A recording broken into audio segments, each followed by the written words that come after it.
1단원은 문학의 눈이라는 단원이야. 자, 문학에서 눈이 있다. 눈은 뭐니? 보는 거죠. 자, 그러니까 우리 문학 작품 중에서 문학이라고 하면 시나 소설이나 수필이나 희곡, 시나리오와 같은 것들을 문학이라고 부를 건데, 그러니까 어떤 정서와 같은 것들을 나타내는 작품을 문학이라고 합니다. 그 중에 자, 바라보고 있는 눈이 있는 갈래가 있어요. 어떤 게 있냐면 시나 소설과 같은 갈래에서는 누군가가 바라보고 이야기를 들려주는 형식으로 이루어져 있습니다. 자, 그래서 시하고 소설에서 누가 어디에서 어느 정도를 바라보고 이야기를 들려주느냐에 따라서 문학 작품의 분위기도 굉장히 달라지고 이 분위기는 주제를 전달하는 역할을 하니까 주제도 달라질 거야 라는 걸 보여주는 게 이번 단원에서 핵심적인 내용입니다. 우리 첫 번째는 오늘 시부터 볼 건데요. 여기서는 말하는 이가 달라졌을 때 그리고 말하는 이가 똑같은 대상인데 바라보는 관점이 달라졌을 때 이때 같은 것이라 할지라도 내용과 분위기가 완전히 달라진다는 걸 확인할 거예요. 자, 그러면 우리 들어가며 먼저 보시면 자, 우리는 누구나 자신만의 눈으로 세상을 바라보고 이해한다. 이와 마찬가지로 문학작품 속의 세계도 보는 이나 말하는 이가 누구인지에 따라 다르게 그려질 수 있다. 그죠? 똑같은 것이라 할지라도 바라보는 사람이 어떤 사람이냐, 또 바라보는 사람이 어떤 입장을 취하고 있느냐에 따라서 동일한 대상이라도 다르게 볼 수밖에 없어. 자, 그래서 소단원 1, 우리 오늘 배울 것에서는 말하는 이의 관점이 잘 드러난 표현을 중심으로 자, 우리 여기서 알아야 되는 건 뭐냐면 이 말하는 이의 관점이 중요한데 이 관점 자, 관점이 어떻다? 이 대상은 뭐고 이 대상에 대한 관점은 어떻다? 근데 이 관점을 뭘 보면 알 수 있다? 이게 잘 드러나 있는 표현을 찾을 거야. 그래서 이러이러한 표현을 보니까 얘는 이 대상에 대해서 이런 관점을 취하고 있어. 그래서 주제가 뭐야? 또 말하는 이는 어떤 사람이고 왜 이 사람으로 설정했을까? 바로 이런 분위기, 이런 정서, 이런 주제를 전달하기 위해서야. 이거 연결되는 것만 잘 아시면 어려운 부분이 전혀 없습니다. 자, 두 번째는 우리 소설을 볼 거예요. 우리 소설에서 말하는 이는 서술자라고 부를 거거든. 서술자가 어떤 관점을 취하고 있느냐에 따라서 소설을 감상해 볼 건데 여기서는 서술자가 어떤 영향을 주는지 요것을 파악해 볼 겁니다. 자, 그럼 오늘 배울 것은 시니까 바로 시로 들어가 볼게요.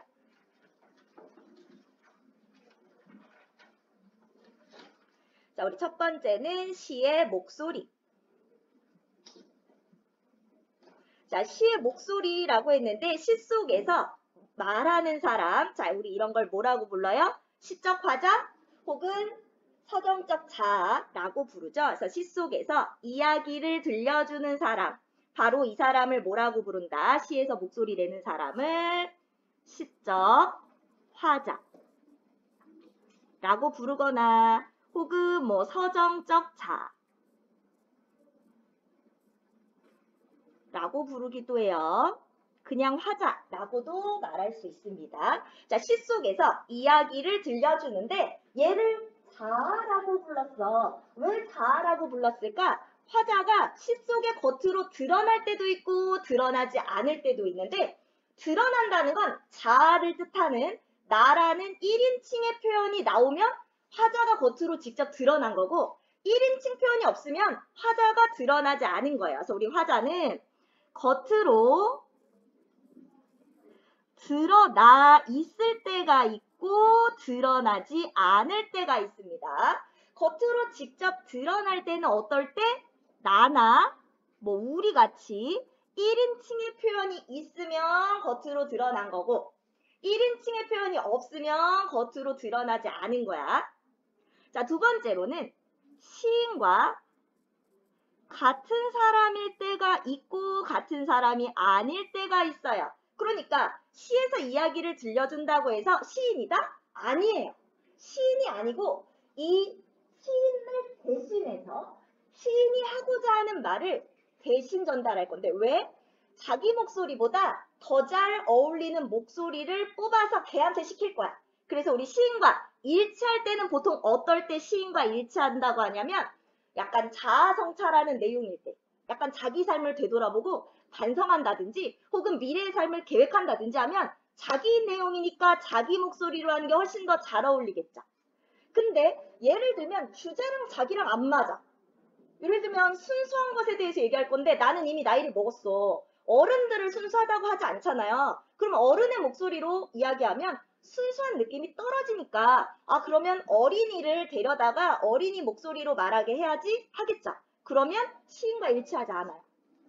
자, 시인이 여자야. 근데 여성의 목소리보다 좀 더 세게 강하게 나는 전달하고 싶어. 그러면 목소리를 남성적 어조를 빌려다가 사용합니다.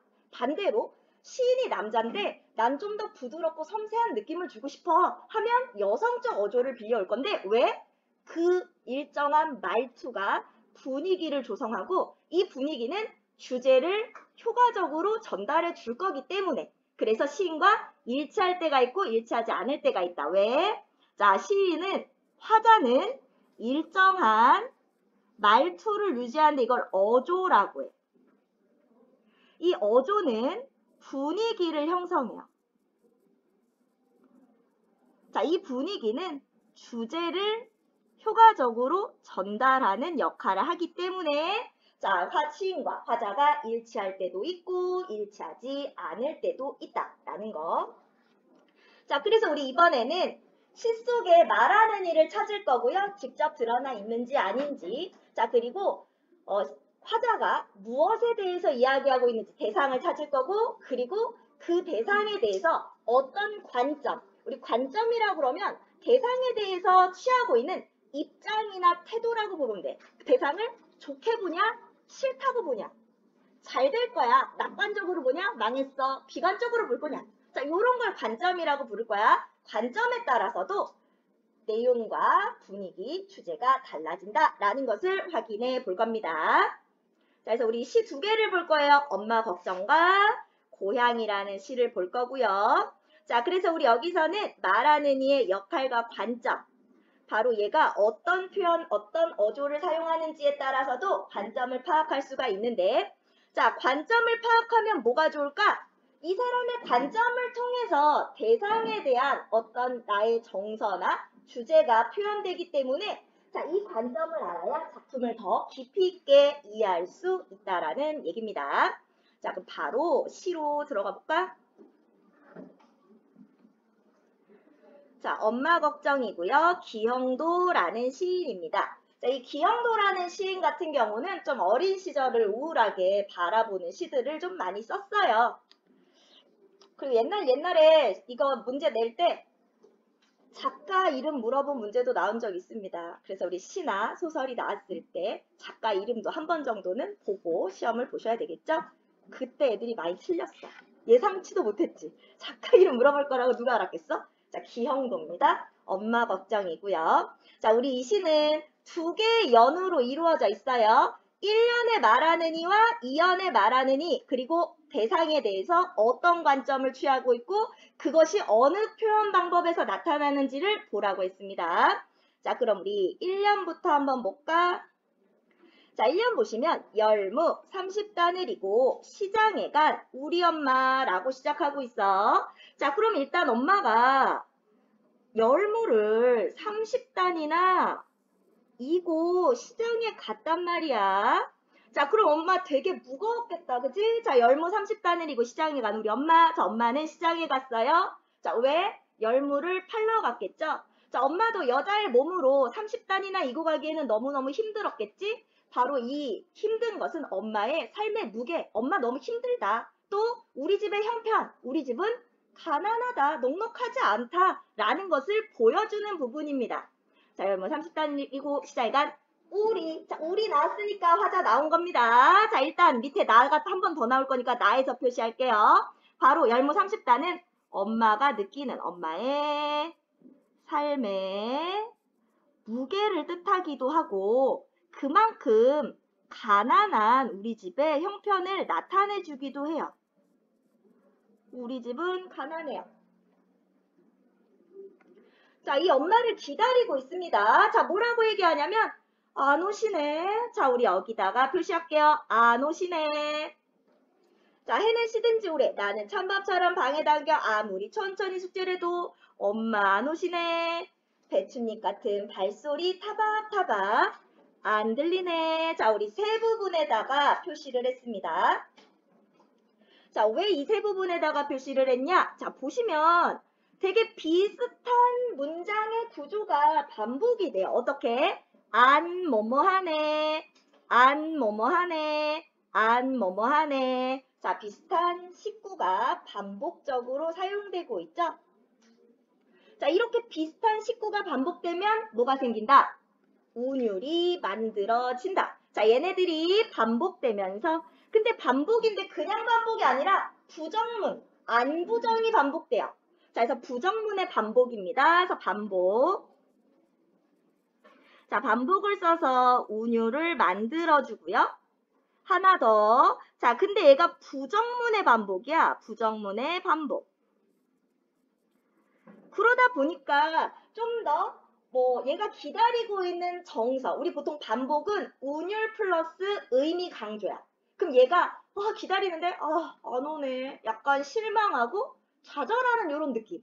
엄마를 간절히 기다리고 있는 느낌을 강조해주는 표현이라는 거야. 자, 부정문을 반복해서 나의 정서가 강조돼요. 엄마에 대한 간절한 기다림. 하지만 엄마는 오지 않고 그래서 너무 실망스럽고 이런 감정이 더 부각됩니다. 자, 부정문이 반복되면서 뭐한다?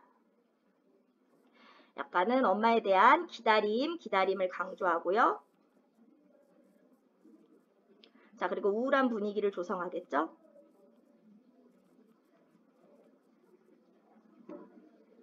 자, 엄마가 안 오네. 자, 부정문이기 때문에 자, 엄마를 간절히 기다린다. 안 와. 자, 그래서 기다림을 강조하고 우울한 분위기도 강하게 잘 드러내주고 있습니다. 자, 그 다음 또 중요한 게 나옵니다. 안 오시네. 자, 엄마 왜 안 올까? 해는 시든지 오래라는 표현이 나왔어요. 해는 시든지 오래. 자, 우리 해는 생명이 있어 없어? 없어요. 자, 해는 무생물입니다. 근데 시드는 건 어떤 애들이 시들어요? 식물, 그치. 자, 식물은 생물의 일종이죠. 자, 무생물을 생물같이 표현하는 화류법이 사용되고 있어요. 자, 근데 우리 아까 엄마가 열무이고 갔어. 그러면 해가 시들었으면 열무도 시들었을 거고. 자, 해가 시들었다는 건 달리 말하면 해가 저물었다는 얘기일 거고. 열무가 시들시들한 것처럼 엄마를 기다리던 나도 지쳐서 시들시들해졌을 겁니다. 자, 그래서 우리 이 부분에서 전달하려는 건 뭐다? 바로 시간의 경과. 시간이 많이 흘렀어요. 또 엄마를 기다리다가 지친 나의 모습이기도 합니다. 기다림에 지친 나의 모습이기도 해요.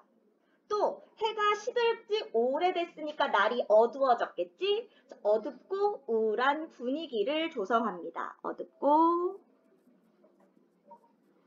우울한 분위기. 알겠어요. 쟤 왜 저런지 몰라? 자, 그래서 화류법을 사용해서요. 시간이 많이 흘렀습니다. 자, 나도 기다리다가 시들시들해졌고요.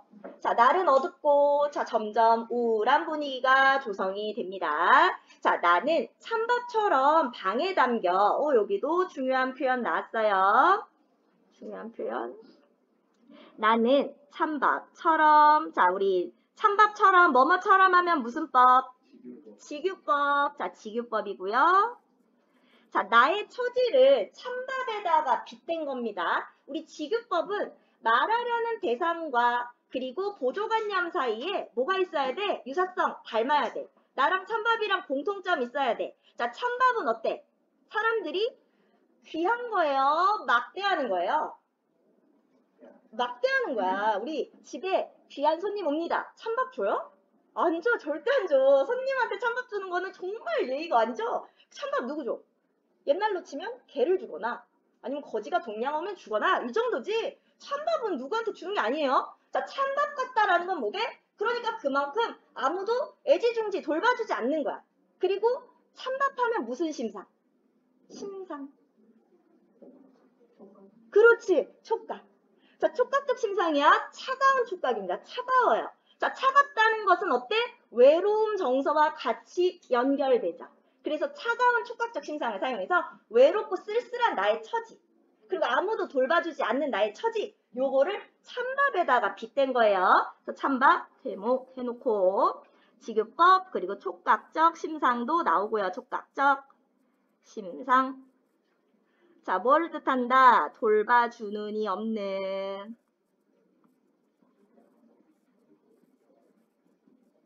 나의 외로운 처지.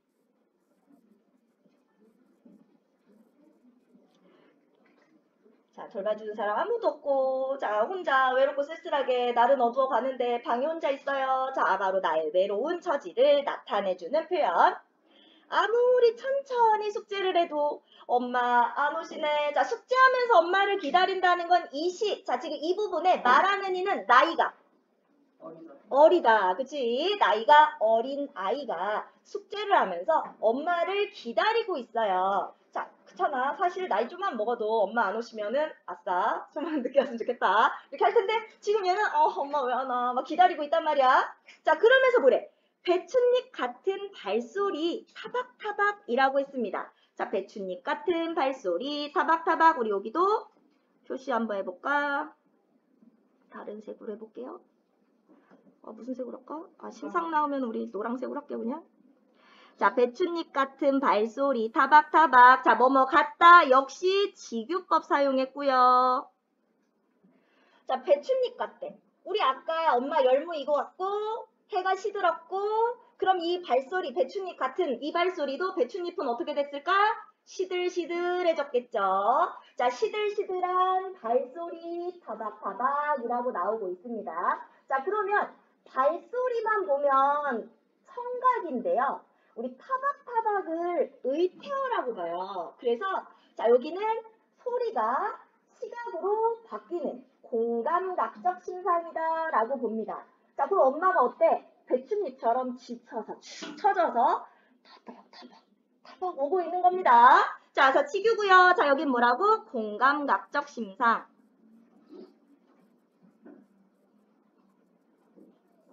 자, 공감각이니까 바로 청각에. 자, 원래 발소리인데 시각화. 자, 배춧잎 같고 타박타박 옵니다. 바로 뭘 뜻해요? 지친 엄마의 발소리. 자, 열무 파느라 지친 엄마의 발소리가 들려야 되는데 안 들리네. 안 와요. 어둡고 무서워. 자, 그러면 우리 지금 화자의 정서가 나옵니다. 자, 어두워서 나 너무 무서워. 자, 화자의 정서. 화자는 지금 날은 점점 어두워지고 무서워지고 있어요. 자, 금간창 틈으로. 자, 창에 금이 갔네. 무슨 심상? 그렇지, 시각적 심상. 자, 우리 집 가난하다는 걸 보여주고 고요히 빗소리가 들려옵니다. 자, 빗소리 무슨 심상? 그렇지, 청각적 심상. 자, 그럼 어때? 자, 나는 지금 날은 점점 어두워지고 엄마 발소리는 안 들리고 점점 더 어둡고 점점 더 무서워져. 자, 그때 창틈으로 빗소리까지 들려요. 그러면 어린아이 입장에서는 점점 더 무서워질 수밖에 없어. 자, 빗소리는 청각적 심상이자 화자의 정서를 고조시켜요. 화자의 정서가 고조됩니다. 자, 이 빗소리 때문에 점점 무서워. 그래서 뭐 어떻게 했어요? 빈 방에 혼자 엎드려 훌쩍거렸어요. 자, 빈 방에 혼자 엎드려 훌쩍훌쩍 울었습니다. 자, 여기가 1년. 자, 1년에서 뭐 한다? 어린아이가 시장에 간 엄마를 기다리면서 빈 방에 혼자 엎드려 숙제를 하고 무서워서 훌쩍훌쩍 울고 있다. 자, 여기가 1년. 자, 2년으로 가면 뭐라고 나와요? 아주 먼 옛날. 지금도 내 눈시울을 뜨겁게 하는 그 시절 내 유년의 윗목이라고 했습니다. 자, 지금 보면 아주 먼 옛날 내 유년의 윗목. 자, 요 두 부분에서 이제 시간이 흘렀고 화자는 어른이 되었다. 1년의 내용은 과거 얘기다. 어렸을 때 얘기다. 자, 현재 어른이 된 화자가 과거를 회상하고 있다 라는 것을 보여주는 부분이 이 부분. 자, 아주 먼 옛날 지금도 내 눈시울을 뜨겁게. 자, 눈이 뜨거워. 무슨 심상? 그렇지, 뜨겁게. 촉각이고요. 여기 안 보이네. 자, 촉각이고 또 내 유년의 윗목 했습니다. 윗목도 세모해 볼게요. 잘 안 보이지? 다른 색으로 할 걸 그랬나? 자, 윗목 세모입니다. 잘 안 보이니까 빨강으로 바꿀게요. 자, 뜨겁게 촉각. 윗목. 얘도 내 유년 시절의 그때를 윗목에다가 비유한 거예요. 자, 뭐뭐 같이 뭐뭐처럼 같은 말 없죠. 그래서 얘도 그렇지. 은유법. 그리고 윗목은 아랫목의 반대. 아랫목은 아궁이에 불을 떼면 열기가 지나가서 따뜻한 데가 아랫목. 윗목은 반대니까 열기가 하나도 안 지나가. 냉골, 차가운데. 여기가 윗목이야. 그럼 여기도 무슨 심상? 차가우니까? 그렇지. 촉각적 심상입니다. 자, 겨울에는 다 아랫목에 모여 있어요. 윗목은 안 가요. 추워. 자, 그러니까 내 유년의 윗목 역시 차가운 이미지의 시어를 사용해서 내 유년 너무 춥고 쓸쓸하고 외로웠어 라는 거죠. 그럼 뭐랑 똑같아? 위에 나왔던 거? 찬밥이랑 같은 거예요. 차가운 이미지를 사용해서 외롭고 쓸쓸했던 그때를 이야기하고 있습니다. 자, 그러면 화자는 지금 무엇에 대해서 얘기해요? 어린 시절을 회상하고 있죠. 자, 1년에서는 어린아이가 엄마를 기다리다가 훌쩍훌쩍 울었어. 2년에서는 그때를 떠올리면서 눈시울을 붉히고 있습니다. 자, 그러면 어린 시절에 대한 내용인데 여기서 중요한 건 어린 시절을 어떻게 바라본다? 그때 생각만 해도 눈물이 나고 그때 너무 외롭고 쓸쓸했어 라고 기억하고 있죠? 어디에서 나타나요? 여기. 지금도 내 눈시울을 뜨겁게 하는 그 시절 내 유년의 윗목. 자, 이 부분에서 어린 시절에 대한 화자의 관점이 나타나고 있어요. 어때? 그때 너무 외롭고 쓸쓸했어. 너무 애틋하다. 그때만 생각해도 눈물 나네? 라고 하고 있어. 자, 어린 시절을 애틋한 시기, 안타까운 시기, 굉장히 외롭고 서글펐던 시기로 바라보고 있습니다. 자, 그래서 어린 시절을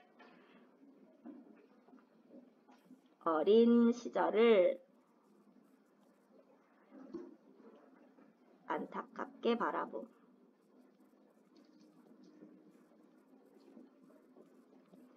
자, 안타깝게 혹은 애틋하게, 자, 서글픈 시기로 바라봄.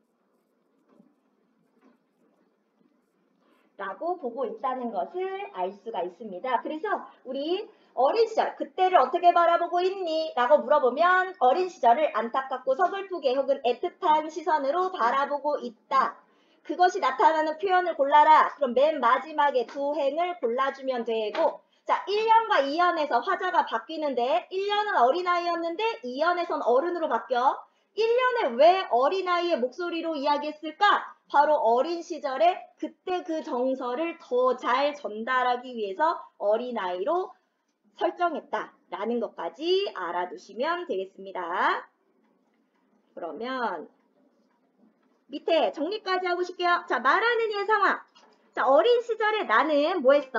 빈 방에 혼자 엎드려 훌쩍거리며 시장 간 엄마를 기다렸고요. 어른이 된 나는 어린 시절을 회상하고 있습니다. 자, 말하는 이의 관점 나타나는 거 아주 중요해요.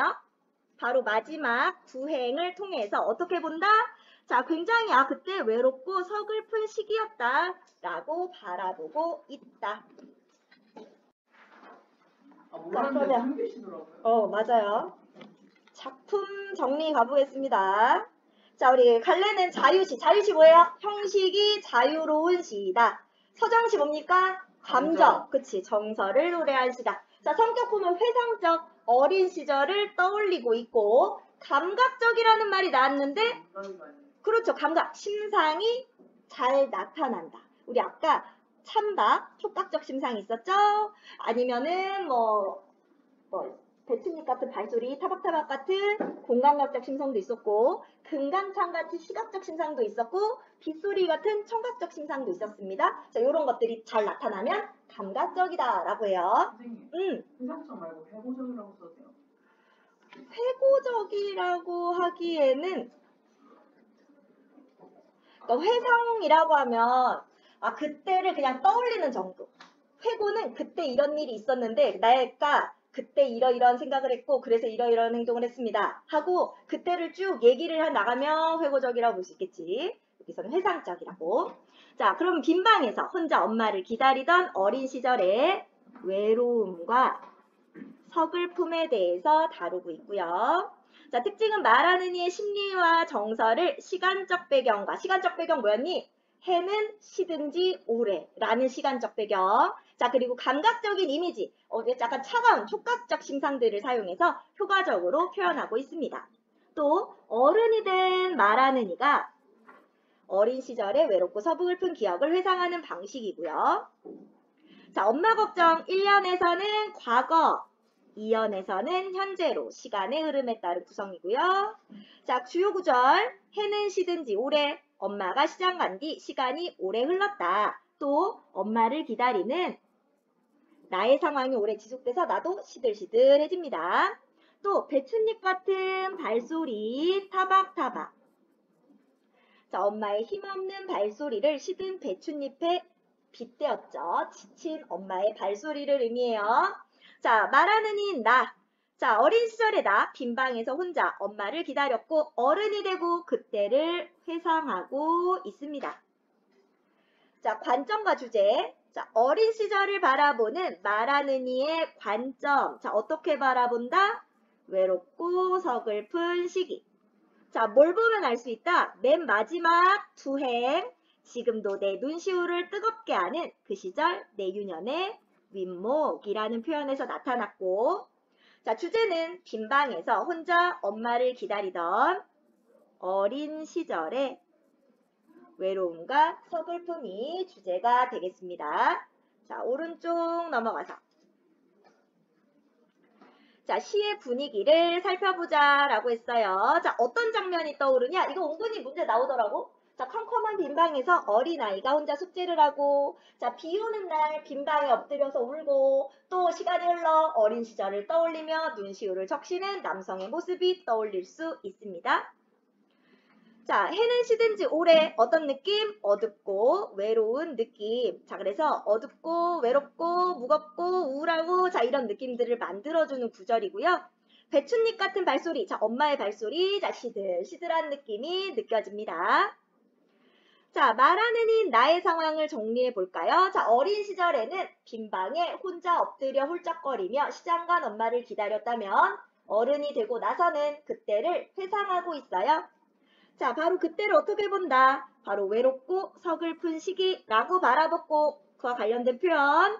자, 계속 나옵니다. 지금도 내 눈시울을 뜨겁게 하는 그 시절 내 유년의 윗목. 자, 마지막 두 행을 골라주면 된다는 거. 자, 그러면 주제가 뭐다? 바로 빈방에서 혼자 엄마를 기다리던 어린 시절의 외로움과 서글픔입니다. 자, 어린 시절의 외로움과 서글픔. 자, 말하는 이가 시의 분위기와 주제에 어떤 영향을 미치는지 말해보자. 그래서 말하는 이를 한번 바꿔볼 거야. 말하는 이가 바뀌면 분위기가 달라지는지, 주제가 달라지는지, 자, 이것을 볼 건데요. 자, 이번엔 엄마로 바꿨어요. 말하는 이를. 아까는 시장 간 엄마를 기다리는 아들이었다면 이번엔 엄마가 아들 걱정합니다. 밥을 차려주고 집에 혼자 두고 온 우리 아들. 안 팔리네. 열무는 시든지 오래. 나는 비석처럼 자리에 앉아 아무리 팔아보려고 해도 열무 안 팔리네. 지나가는 사람들의 발소리 터벅터벅. 안 팔리네. 힘들고 지쳐. 어느새 쏟아지는 비. 우리 아들 빈 방에 혼자 엎드려 울고 있지 않을까? 자, 앞부분은 어때요? 앞에 봤던 시와 똑같이 약간은 우울하고 어둡고 무거운 분위기가 만들어집니다. 자, 그런데 이형 갔더니 길고 지친 하루. 하지만 힘을 내본다. 난 엄마니까 우리 아들 내 삶에 비타민 갑자기 힘을 내고 아들이 비타민이래. 갑자기 어때요? 희망적으로 바뀌죠. 의지를 다지는 걸로 바뀌죠. 자, 분위기가 달라지고요. 주제도 달라집니다. 자, 아래 가볼까요? 자, 분위기. 자, 아들 걱정의 1년은 말하는 엄마가 집에 두고 온 아들을 걱정하는 상황이 제시돼서 엄마 걱정처럼 우울한 분위기지만 이연은 아들을 내 삶의 비타민으로 표현하여 아들을 위해 노력하는 태도가 나타나서 어떻다? 자, 말하는 이를 바꿨더니 분위기가 달라진다. 자, 주제도. 자, 엄마 걱정은 빈방에서 혼자 엄마를 기다리던 어린 시절의 외로움과 서글픔이라면 아들 걱정의 주제는 뭘로 바뀐다? 아들을 걱정하는 마음과 이거 1년에서 2년에서는 아들을 생각하며 힘든 생활을 이겨내려는 의지하고 주제가 바뀐다. 자, 바로 말하는 이가 바뀌었더니 뭐가 달라졌다? 분위기도 달라지고 주제도 달라진다. 그래서 시에서 말하는 이가 중요하다라는 것을 알 수가 있었습니다. 자, 그럼 이번에는 관점을 보러 갈 건데요. 자, 관점 보기 전에 일단 여기까지 문제 먼저 풀고 고향 갈게요. 그러면 고향 보겠습니다. 고향. 자, 이번에는 대상에 대한 관점을 파악하고 관점이 달라지면 역시 분위기와 주제가 달라진다는 것을 볼 겁니다. 자, 백석의 고향이고요. 자, 지금 백석 같은 경우에는 토속적인 어떤 방언들, 이런 것들을 잘 활용해서 시를 쓴 사람으로 유명합니다. 자, 그러면 이제 고향이 대상이 되겠고요. 자, 내용을 한번 볼 건데, 우리 이 시는 약간 일정 어떤 스토리가 좀 있어요. 스토리가 있어서 한번 보겠습니다. 나는, 자, 시적 화자 겉으로 드러나고 있죠? 나라고. 나는 지금 어떤 상황에 있어? 북관에 혼자 알아누워서, 자, 북관이라는 지역에 혼자서 알아누워 있어요. 라고 했으니까, 자, 북관은 고향이 아니고, 그렇지. 가족, 친인척이 아무도 없는 타향이라는 겁니다. 자, 지금 북관이란 표현 나왔고요. 북관은 무엇을 뜻한다? 타향을 뜻하고, 자, 말하는 이의 처지는 타향에서 혼자 앓고 있다. 자, 우리 보통 가족들이 있어도 아프면 약간 서럽고 외롭고 막 그렇잖아요, 마음이. 근데 타향에 아무 친척도 없고 엄마도 없고 아빠도 없고 아무도 없어. 자, 여기서 나 혼자 아파. 어때? 너무 외롭고 쓸쓸하겠죠? 자, 굉장히 더 막 그런 서러운 마음이 들 거야. 자, 그러다가 어느 아침 이렇게 방언들을 잘 써요. 어느 아침 의원을 베이었다. 자, 그래서 타향에서 알타가 어느 아침에 의원을 만났다. 자, 의원은 어떻게 생겼냐면 의원은 열에 같은 상을 하고, 자, 뭐뭐 같은 지규법. 자, 관공의 수염을 들이워서 관우의 수염 뭔지 알지? 시커멓게 긴 수염을 들였고, 먼 옛적 어느 나라 신선 같은데, 자, 뭘 써요? 지규법 사용하고 있죠?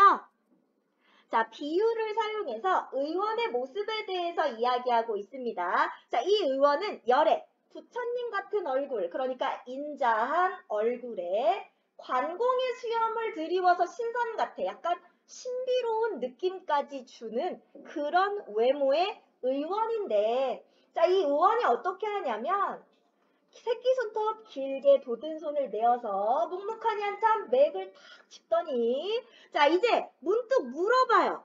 자, 의원이 묻습니다. 자, 문득 물어. 고향이 어디냐? 라고 물어보는 거야. 자, 의원. 자, 그러니까 나가 대답하죠. 나가 평안도 정주라는 곳입니다. 라고 대답해요. 자, 서로 물어보고 대답해. 자, 앞부분은 뭐였니? 아, 나 타영에서 혼자 아팠는데 어느 날 아침에 의사를 만났어. 근데 되게 약간 신비로운 느낌? 뭐 인자하게 보이는데 신비로운 느낌처럼 생겼다? 근데 얘가 나한테 맥을 짚더라. 자, 여기까지는 어때? 혼잣말이죠? 독백체예요. 독백체인데 이제 대화체로 바뀝니다. 의원과 나의 대화로 바뀌어. 자, 평안도, 정주라는 곳입니다. 라고 하니까, 자, 의사가 그래. 그러면, 아무개씨 고향이네. 라고 얘기한 거야. 그래서 내가, 그러면, 아무개씨 압니까? 라고 물어봤죠. 자, 지금 공통되는 사람 누구 나와? 아무개씨로 연결되고 있어.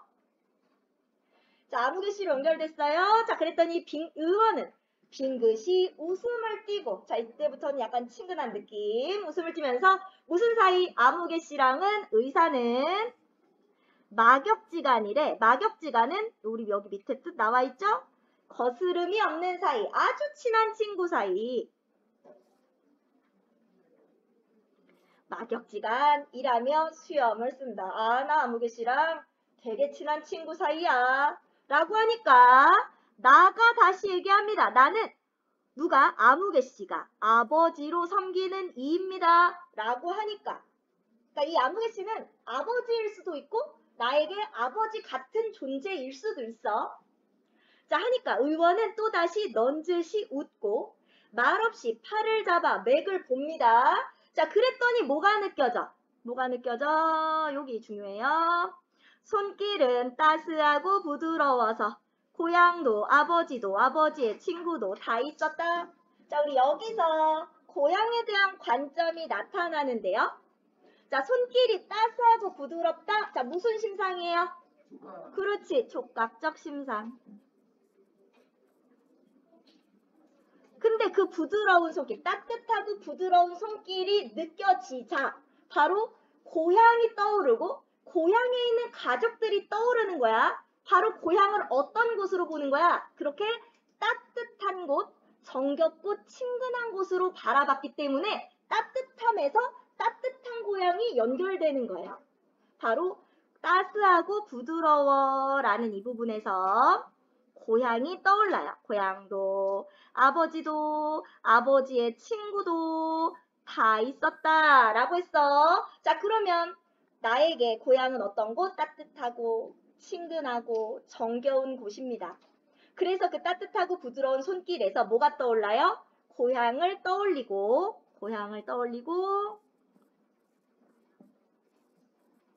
자, 고향이 떠오르니까 어떻게 돼? 그리워지죠.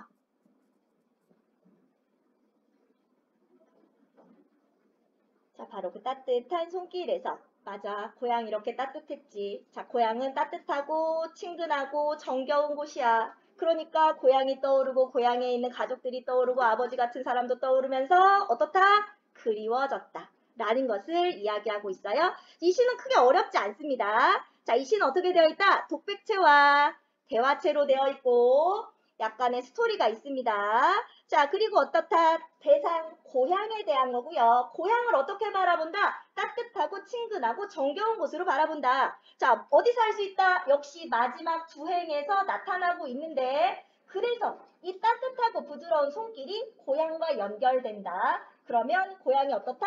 그립다. 자, 정서는 그리움이고요. 자, 그러면 고향을 떠오르게 하는 매개체. 자, 고향과 그리고 의원과 나를 이어주는 중간 단계. 그러면서 고향을 떠올리게 하는 존재는 아무개씨다. 라는 것도 알 수가 있죠. 우리 시는 쉽죠? 자, 바로 정리 들어가요. 자, 말하는 이의 상황과 정서 볼까? 상황. 낯선 타향에서 홀로 알아 누워서 어느 아침 의원을 만났습니다. 자, 의원을 처음 만났을 때는 그냥 인자한 인상이네, 신비롭게 생겼네 정도였는데 아무개씨 얘기가 나오면서 뭘로 바뀌어? 따뜻하고 반갑고 친근한 분위기가 느껴져요. 자, 그래서 고향에 대한 말하는 이의 관점, 고향은 어떤 곳이다? 정겹고 친근한 곳이다. 따뜻함, 애틋함, 그리고 그리움을 느끼게 하는 곳입니다. 자, 고향에 대한 관점까지 나왔습니다. 자, 그럼 이 사람이 바라본 고향에 대한 관점과 다음 작품도 같이 연결해서 볼 건데, 자, 핵심 정리부터 가볼까?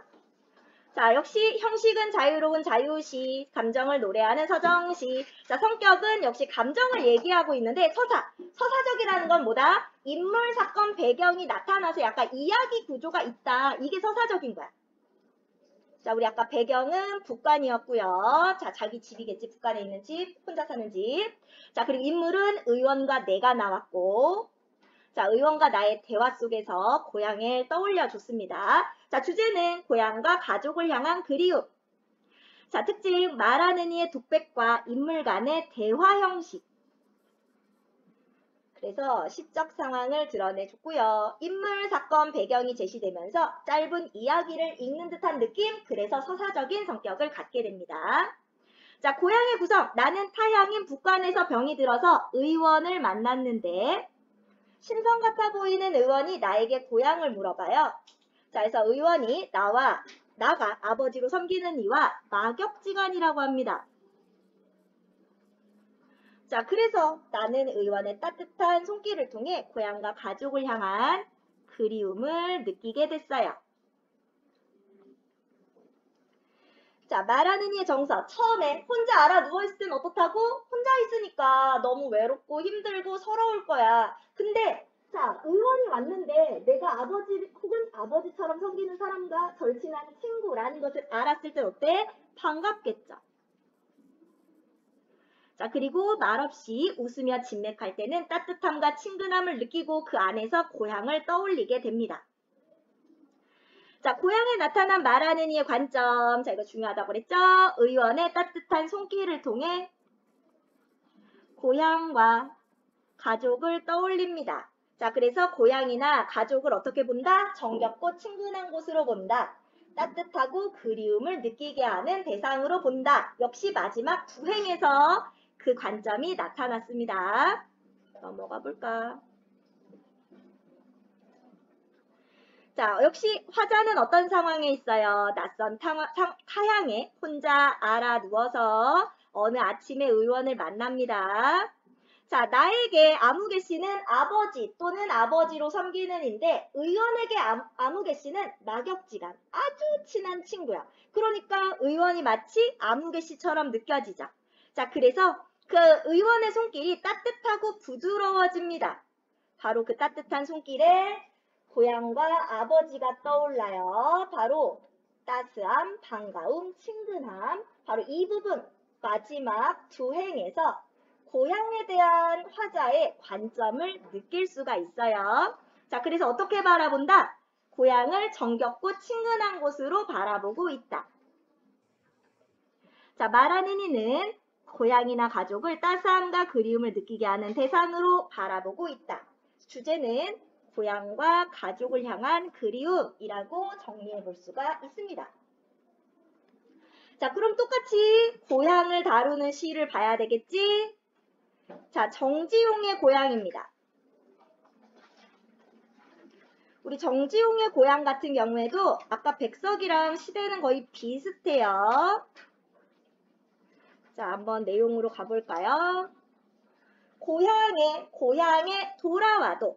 자, 고향에 반복한 건 우리 보통 고향은 그리운 대상이잖아요. 그만큼 내가 그렇게 간절히 바라던 고향을 강조하기 위해서 반복해요. 고향에 돌아와도 그리던 고향은 아니러뇨? 상권이 알을 품고 뻐꾸기 제철에 울건만 마음은 제 고향 지니지 않고 먼 항구로 떠도는 그룹. 오늘도 맨끝에 홀로 오르니 흰점꽃이 인정스레 웃고 어린 시절에 불던 풀피리 소리 아니 나고 메마른 입술에 쓰리스가. 고향에 돌아와도 자, 처음하고 맨 끝이 굉장히 유사하게 한 번 더 반복돼요. 바로 수미상관의 구성을 취하고 있습니다. 그리던 하늘만이 노푸르구나 했어요. 자, 그러면 이 사람은 고향을 어떻게 바라보고 있는지, 자, 그리고 관점이 나타나는 표현에는 어느 부분이 있는지를 볼게요. 자, 고향에 돌아와도 어떻다? 그리던 고향은 아니러뇨. 자, 그거 뭐예요? 자, 그렇게 간절히 바라던 고향에 돌아왔단 말이야. 반복을 통해서 그리워하던 고향이라는 걸 강조하고 있고, 자, 내가 왔는데, 자, 이 화자는 뭐예요? 그리워하던 고향에 돌아왔는데 고향이란 느낌이 안 들어. 자, 내가 그리워하던 고향이 아니네. 뭐를 느낀다? 상실감을 느끼고 있어요. 내가 그토록 그리워하던 고향이니까 훨씬 더 그 상실감은 크게 느껴질 겁니다. 고향이 안 돼. 옛날 고향 같은 느낌이 안 들어. 그럼 어때? 고향이 사라진 거죠. 자, 근데 뒤에 보면 상꿩이 알을 품고 뻐꾸기 제철에 울건만, 그럼 상꿩이나 뻐꾸기는 자연이죠? 그럼 자연은 그대로 있어. 자연은 변화가 없어. 자연은 그대로인데 그럼 누가 문제야? 마음은, 내 마음이 문제야. 제 고향 지니지 않고 뭐 하고 있어요? 먼 항구로 떠도는 구름. 자, 마음은 먼 항구로 떠도는 구름. 자, 이렇게 들어갑니다. 자, 마음은 A는 B, 구름이에요. 자, 무슨 법? 은유법. 은유법 쓰고 있고, 자, 내 마음이 고향이 왔는데 이걸 고향이라고 느끼지 않아. 먼 항구로 마음이 떠돕니다. 항구는 어디예요? 배 타고 멀리 떠나는 곳이죠. 구름은 어때? 정착하지 않고 둥둥 떠 있지. 그럼 내 마음은 뭐해? 고향인데 내가 고향이라고 느끼지 않고 여기에 정착해서 와 우리 고향이다 이게 아니라 마음이 둥둥 떠 있고 방황하고 있다는 거야. 자, 그럼 내 마음은 어떻다? 방황한다. 방황하는 마음.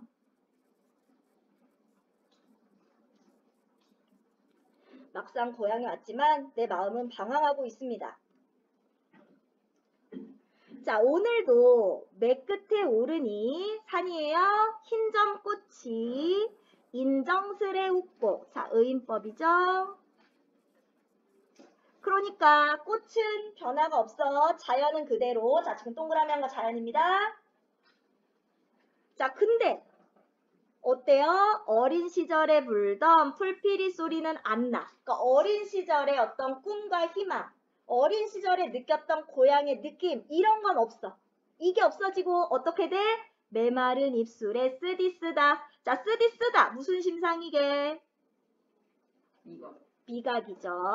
자, 미각적 심상을 사용하고 있고요. 자, 어린 시절에 꿈과 희망은 사라지고 그 어린 시절에 내가 품었던 그런 이상 같은 것들은 다 사라지고 오히려 어떻다? 씁쓸함을 느끼고 있다.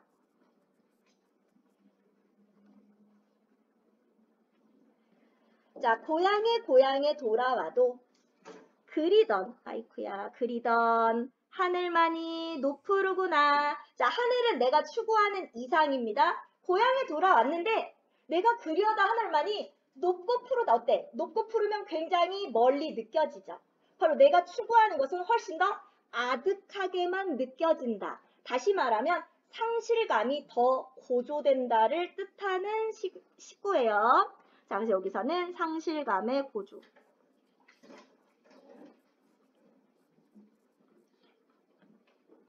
자, 그리고 아까도 말했다시피 뭐가 사용된다? 자, 여기서는 수미상관이 사용됩니다.